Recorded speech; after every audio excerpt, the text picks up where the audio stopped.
Olá, sejam todos muito bem-vindos ao Band Entrevista. 11 de abril é o Dia Mundial de Combate ao Parkinson. A doença é caracterizada pela perda do controle motor.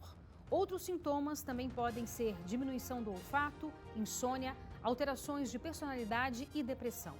As doenças degenerativas estão ligadas ao envelhecimento da população.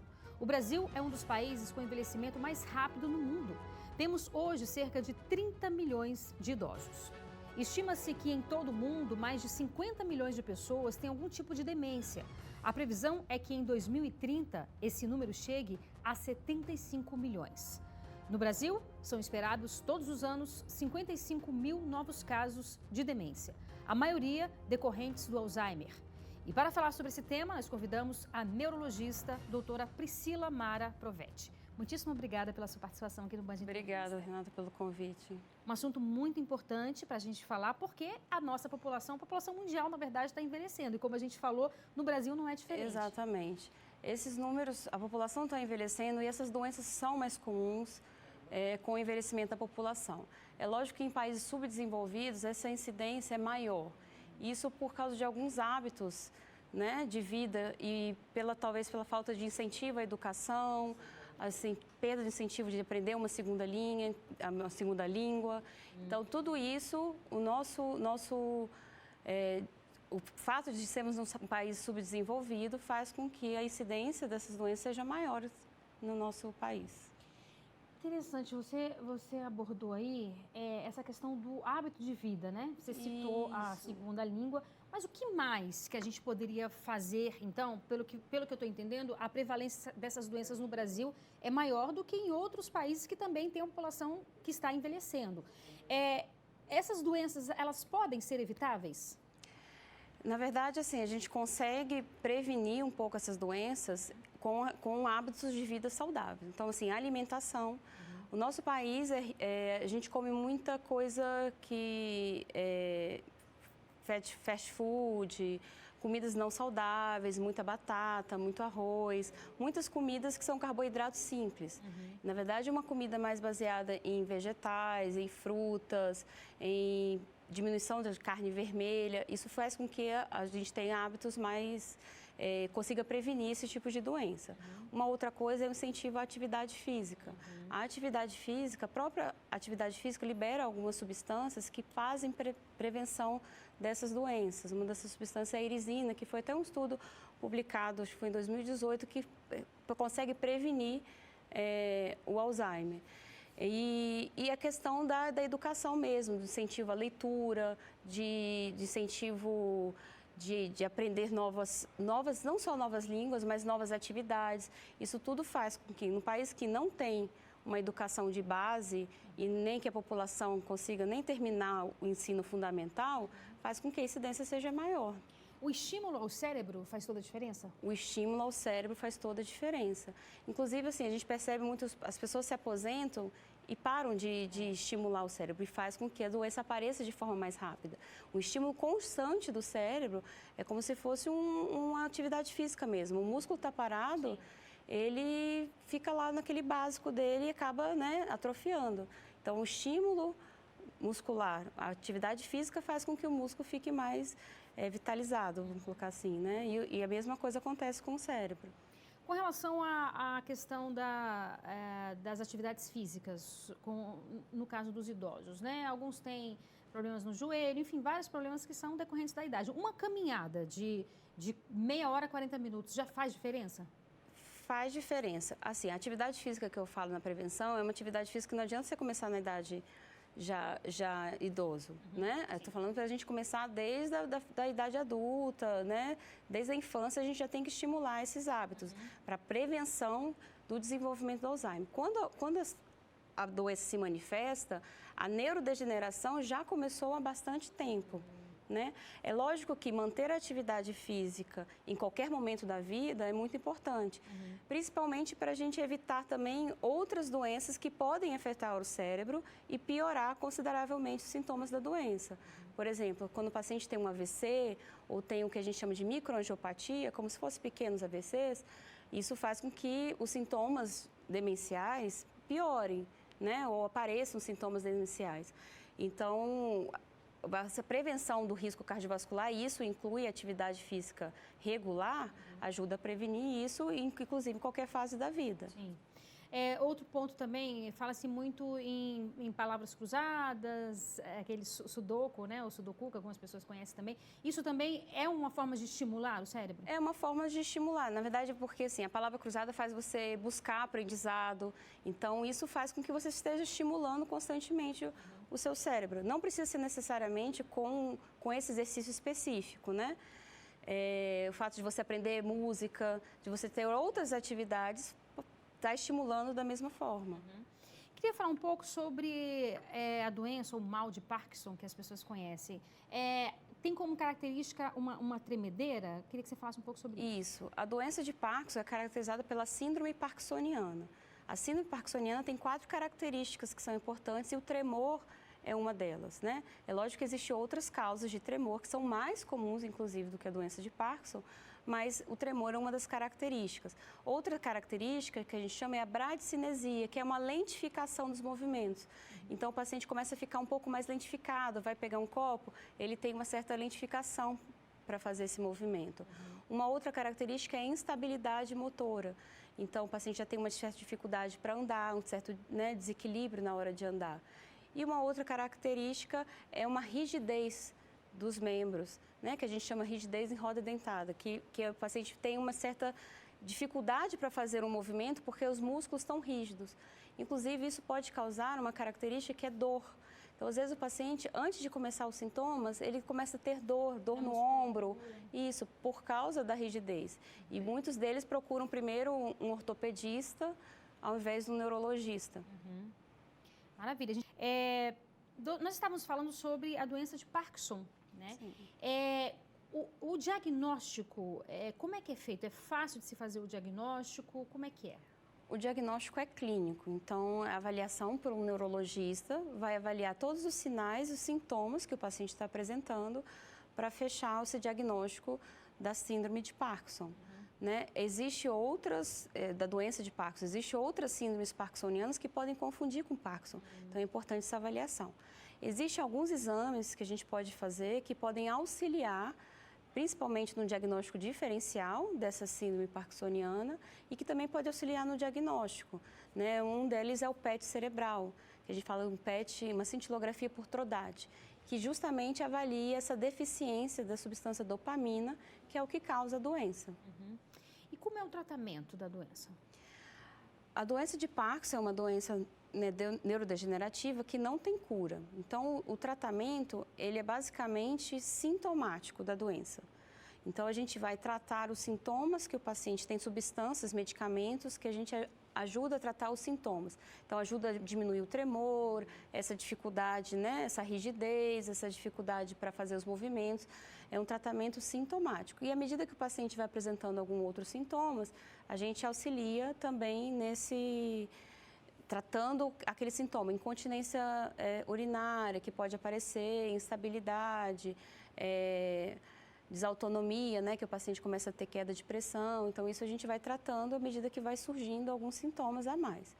A reabilitação é muito importante no tratamento desses pacientes. Então, a gente fala assim que desde o início, ser acompanhado por uma equipe multidisciplinar, com fisioterapeuta, fono, psicólogo, principalmente, para entender a doença. A pessoa deve ficar bastante abalada, emocional, né? Isso. Então, essa equipe multidisciplinar também faz parte do tratamento e faz toda a diferença, na verdade, no acompanhamento e na evolução dos pacientes. Quais são, assim, os primeiros sintomas que a pessoa deve ficar alerta? Porque, como em geral, em todas as doenças, o fato de você descobrir de forma precoce, com antecedência, faz toda a diferença. Na verdade, assim, a doença de Parkinson, como a gente não tem nenhum tratamento específico de prevenção, as recomendações de prevenção seriam todos aqueles que a gente já falou para a população em geral. Atividade física, alimentação saudável, né, estimular o seu cérebro, enfim, que valeria para todo mundo, toda a população. Tem alguns sintomas que são, né, comuns, inclusive podem aparecer de 10 a 15 anos antes do aparecimento da doença, que é a perda do olfato, né? Então, o paciente pode ter perda do olfato e pode ter alterações no sono, que a gente chama alterações do sono REM. Então, o paciente começa a ter sonhos muito vívidos, começa a ficar um sono agitado. Às vezes, a esposa ou o marido reclamam que o paciente acaba machucando ele por ter um sono agitado, ele sonha que está lutando e acaba lutando de verdade na cama, né? Então, essas são características que podem aparecer anos antes. E aí, quer dizer, é importante ficar atento porque aí o neuro, diante desse quadro, desses sintomas ou dessas características, já pode ir diretamente no foco e talvez a doença que você iria descobrir daqui a 10 anos com sintomas mais avançados, você pode retardar esses sintomas? A gente, então, não tem como retardar os sintomas. O tratamento hoje é um tratamento sintomático. A gente não tem medicamentos que a gente utiliza para a doença de Parkinson para evitar a progressão. E assim, são alterações, existem outras alterações do sono que podem confundir com esse distúrbio do sono REM. E perda de olfato é uma coisa, na verdade, muito comum. Diminuição do olfato é uma coisa muito comum, porque uma sinusite pode dar, quem tem rinite alérgica pode ter. Agora com Covid é um sintoma extremamente comum e tem pessoas que perdem o olfato por longo tempo depois. Então, são sintomas que, na verdade, são bem inespecíficos. Não adianta você achar que você está com a perda de olfato, vou procurar um neurologista porque eu tenho doença de Parkinson, né? Então, não funciona dessa maneira. Na verdade, o que faz procurar o paciente, o neurologista, são esses sintomas motores, né? Que às vezes é o tremor, é a dificuldade para se movimentar, às vezes o paciente começa a cair. Então, são outros sintomas que motivam o paciente a procurar um neurologista. Tem um fator hereditário que é importante aí também? Sim, todas essas doenças neurodegenerativas têm um componente hereditário. Alguns têm alguns genes específicos que, inclusive, fazem com que a doença seja passada para os seus filhos, né? Que tem uma herança genética, mas assim, tem o componente ambiental. Então, tem uma predisposição genética, na maioria dos casos, com o fator ambiental faz você desenvolver a doença. E, como a gente estava dizendo aqui, né, deve afetar bastante vários outros fatores, a questão psicológica, mas uma vez que esse paciente esteja com todo esse acompanhamento, é possível você ter uma qualidade de vida boa, com certeza. Então, esse acompanhamento multidisciplinar faz toda a diferença, né? E a gente consegue dar uma qualidade de vida para o paciente muito boa e ele consegue viver durante muitos anos, às vezes, com uma vida normal, fazendo todas as suas atividades. É importante esse acompanhamento porque ele vai se conscientizar de que assim, a vida dele não terminou ali no diagnóstico. A evolução da doença de Parkinson, a doença de Alzheimer, por exemplo, pode levar muitos e muitos anos. Tem pacientes no consultório que têm mais de 20 anos com doença. E acabam tendo uma vida normal, né? Conseguem tratar, às vezes pode ter um pouquinho de tremor, um sintoma, uma certa dificuldade, mas que consegue se adaptar ao seu ambiente, né? Então, consegue adaptar a sua casa àquela dificuldade. Perfeito. Por isso que, assim, nesse período que a gente está vivendo de pandemia, muitas pessoas evitam ir aos hospitais, e a gente entende isso perfeitamente, mas muitos pacientes, inclusive, param o tratamento por conta da Covid. Então, é um alerta que, inclusive, a gente já conversou com vários médicos, é muito importante você saber o equilíbrio, saber pesar e quando, de fato, ir ou continuar indo ao hospital. Exatamente. A gente não pode esquecer que existem outras doenças e que essas outras doenças precisam de tratamento e acompanhamento. E o acompanhamento é muito importante nesses casos, né? A gente tem pacientes que deixam de tomar medicação, né? E acabam ficando muito sintomáticos. O paciente fica parado, pode vir dor no joelho, pode vir dor muscular, pode vir outros sintomas pelo fato de ele não estar fazendo uso adequado da medicação. Às vezes, alguns não deixam de procurar o médico, mas deixam de fazer a fisioterapia. Acho que é menos importante. Coisa que, assim, que não é de forma nenhuma. Às vezes, a fisioterapia é até mais importante do que o próprio medicamento que ele está tomando. Então, a gente tem que ser bem orientado também a não procurar o serviço de saúde por qualquer motivo, mas a gente tem que saber que, assim, se eu já tenho um tratamento de uma doença que precisa de cuidados, eu não posso deixar de fazer esse acompanhamento por causa do Covid. Com certeza. A gente tem que ter todos os cuidados, né, necessários, mas não posso deixar de fazer o acompanhamento. Perfeito. Doutora, nós falamos muito sobre a questão da doença de Parkinson. Quais são as outras doenças neurodegenerativas? Então, a gente tem um leque muito grande de outras doenças que têm esse componente neurodegenerativo. Algumas são mais conhecidas, né? Então, a gente tem a própria doença de Alzheimer, que é a principal causa de demência no mundo, né? Corresponde a mais de 60% dos casos de demência. É uma das doenças mais comuns, né? Da parte neurológica. Nós temos a esclerose lateral amiotrófica, apesar de ser uma doença rara, foi uma doença que ficou bem conhecida ultimamente, teve aquela campanha do balde de gelo, então teve essa campanha que fez, né, que todo mundo conhecesse a doença. É uma doença que ataca o neurônio motor, o neurônio responsável pelo movimento, então causa uma paralisia muscular progressiva dos músculos, dos braços, das pernas, da musculatura ocular e posteriormente da questão da deglutição, né, da respiração. É uma doença bem grave e que precisa de um acompanhamento adequado. Todo aquele suporte multidisciplinar é muito importante porque, no caso do Alzheimer, no caso dela, são doenças que não têm cura, né? Mas tem um acompanhamento e tem um tratamento que vai auxiliar o paciente a ter uma qualidade de vida naquele período que ele, né, tiver a doença. Uma outra doença que também ganhou destaque, apesar, é uma doença não comum, é uma doença rara, né, que é a miotrofia espinhal, que tem a questão do medicamento, do Zolgensma, que é um medicamento muito caro, né, que tem várias campanhas aí na internet. Que atinge mais assim, você pensa, na criança, né, na infância. Existe 4 formas da doença, são mais comuns na infância. Tem uma de aparecimento mais tardio, mas mesmo assim não chega a atingir a vida adulta, né?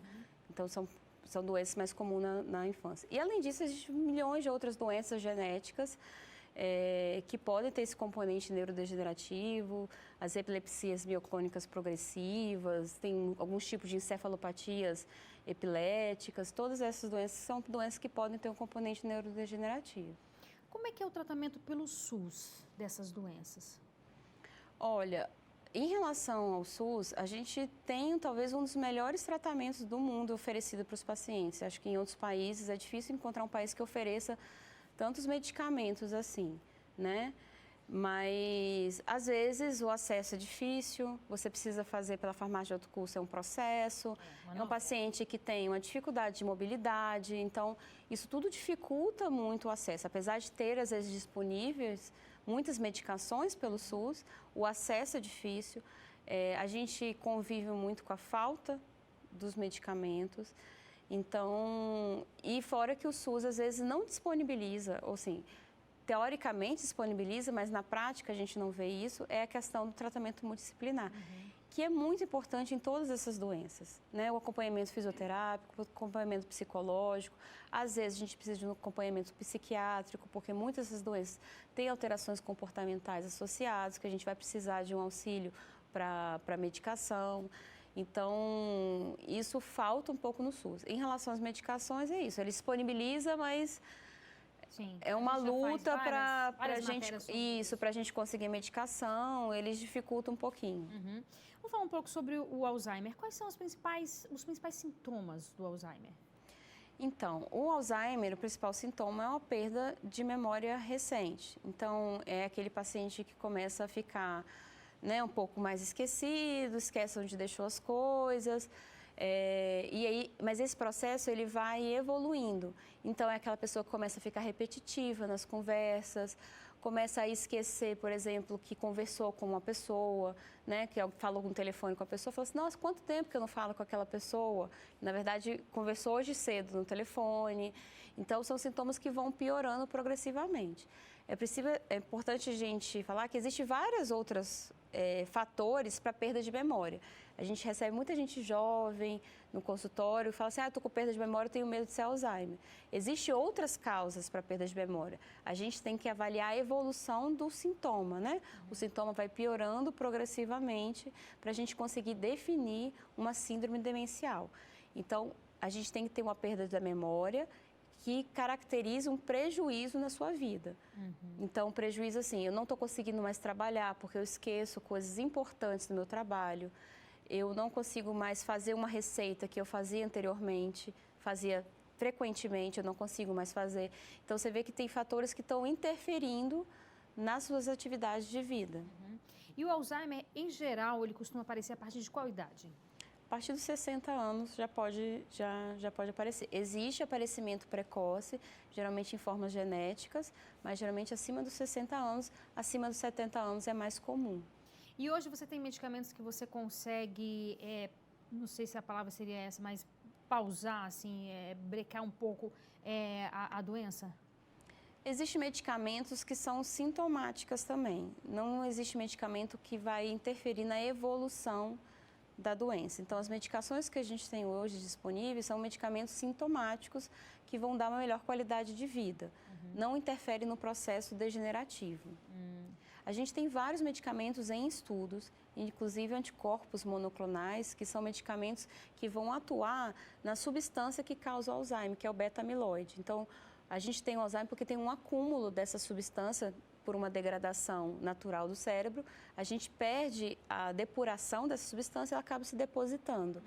E aí a gente tem hoje vários estudos com algumas medicações que vão atuar diretamente nessa substância, mas ainda nenhum, ainda com comprovação científica e nenhum liberado para tratamento dos pacientes. A gente percebe que essas doenças, elas atingem, em sua maioria, os idosos, a gente percebe que a população está envelhecendo, que bom, estamos vivendo mais. Na avaliação da senhora, a sociedade precisa se adaptar melhor a esses idosos? Existe muito preconceito, existe muita dificuldade para a família que recebe esse diagnóstico. Eu falo que é um diagnóstico, não é um diagnóstico do paciente, é um diagnóstico da família. E as pessoas têm muito preconceito com a pessoa de Alzheimer, principalmente no início do diagnóstico, acham que elas não são capazes de fazer as coisas. A gente até orienta a família que a gente precisa de adaptar a casa, mas a gente precisa deixar o paciente ativo. Quanto mais deixado de lado o paciente, mais rápido vai ser a evolução.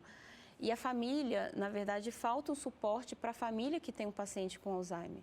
A gente hoje não tem esse suporte, nem do SUS e também nem em hospitais particulares, que vai ajudar a família que tem esse paciente. É um paciente complicado, às vezes que tem alteração de comportamento, é um paciente que precisa de vigília o tempo todo.